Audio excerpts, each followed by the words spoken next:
Alam mo po, nag-abroad ka, matutunan mo kung paano maging madamot. Bakit? Kasi alam mo kung paano kitain yung pera sa abroad. Dito rin nagbabago ang ugali ng isang tao.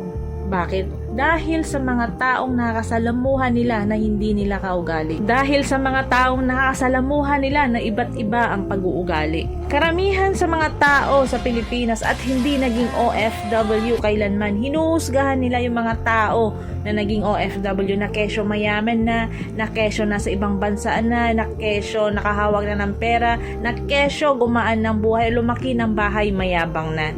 Hinuhusgahan nila agad kung ano yung nakikita nila sa'yo. Hindi nila alam yung buong dahilan at buong kwento kung bakit ka nagkaroon ng ganito. Sa ating mga Pilipino or yung ibang Pilipino, bakit kaya hindi na maalis yung ugali nilang panghusga at inggit? Yung tipong wala naman silang ambag sa buhay mo, wala naman silang naitulong sa'yo, wala naman silang nagawang maganda para sa'yo, pero sila pa yung number one na naninira sa'yo. Sa mga ganitong klaseng tao na wala namang ambag sa buhay mo, na wala namang naitulong sa'yo, na wala namang magandang nagawa para sa'yo, huwag mo silang pansinin. Kung ano yung magandang plano mo sa buhay mo, ipagpatuloy mo lang. Kasi kung magpapa-apekto ka, ikaw rin ang talo. May pangarap ka sa buhay mo, may gusto kang marating sa buhay mo, bakit ka magpapa-apekto sa mga sinasabi nila? Bakit ka magpapa-apekto sa mga ginagawa nila?